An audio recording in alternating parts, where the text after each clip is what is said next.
ಈ day start ಆಗಿದ್ದು complete ಕಣ್ಣೂರಿಯಿಂದ. ದ್ಯಾಟ್ ಈಸ್ ಬಿಕಾಸ್ ಆಫ್ ಈರುಳ್ಳಿ.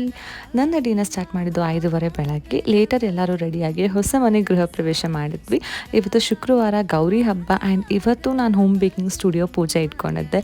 ನಂಗೆ ಗೊತ್ತು ಈ ವಿಡಿಯೋನ ನಾನು ತುಂಬ ಲೇಟಾಗಿ ಪೋಸ್ಟ್ ಮಾಡ್ತಿದ್ದೀನಿ ಅಂತ, ಯಾವತ್ತು ಎಡಿಟ್ ಮಾಡ್ತೀನಿ, ಯಾವತ್ತು ಅಪ್ಲೋಡ್ ಮಾಡ್ತೀನಿ ಏನೂ ಐಡಿಯಾ ಇರಲಿಲ್ಲ. But I wanted to document my journey as a home baker.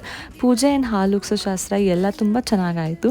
Prior ಡೇನೇ cake table and drag delivery ತೊಗೋಬೇಕಿತ್ತು, ಬಟ್ ಆಗಲಿಲ್ಲ. ಸೊ ನೆಕ್ಸ್ಟ್ ನಾನು ಮತ್ತು ಅಪ್ಪ ಆ ಕೆಲಸನ ಮುಗಿಸ್ಕೊಳ್ಳೋಣ ಅಂತ ಹೋದ್ವಿ. ಬರೋ ಅಷ್ಟರಲ್ಲಿ ಕಾರ್ಪೆಟ್ಸ್ ಡೆಲಿವರ್ ಆಗಿತ್ತು. ಸೊ ಅದನ್ನು ಅನ್ಪ್ಯಾಕ್ ಮಾಡೋ ಅಷ್ಟರಲ್ಲಿ ಮತ್ತೆ ಟೇಬಲ್ ಬಂತು. This is one of my big investment ಅಂತ ಹೇಳ್ಬೋದು, ಬಟ್ ವರ್ತ್ ಇಟ್. ಈ ಹೋಮ್ ಬೇಕಿಂಗ್ ಸ್ಟುಡಿಯೋನ ಡೆಕೋರೇಟ್ ಮಾಡ್ತಾ ಎಷ್ಟು ಖುಷಿ ಇದೆಯೋ ಅಷ್ಟೇ ಭಯ ಕೂಡ ಇದೆ. ನನ್ನ ಮಗ ಜೊತೆ ಅನ್ಪ್ಯಾಕ್ ಮಾಡೋ ಖುಷಿನೇ ಬೇರೆ, ಬಿಕಾಸ್ ಅವನು ಎಲ್ಲದಕ್ಕೂ ಏನಾದರೂ ಒಂದು ಕ್ಯೂಟ್ ರಿಯಾಕ್ಷನ್ ಕೊಡ್ತಾನೆ. ನನ್ನ ಡೇನ ನಾನು ಎಂಡ್ ಮಾಡಿದ್ದು by dispatching this cake order.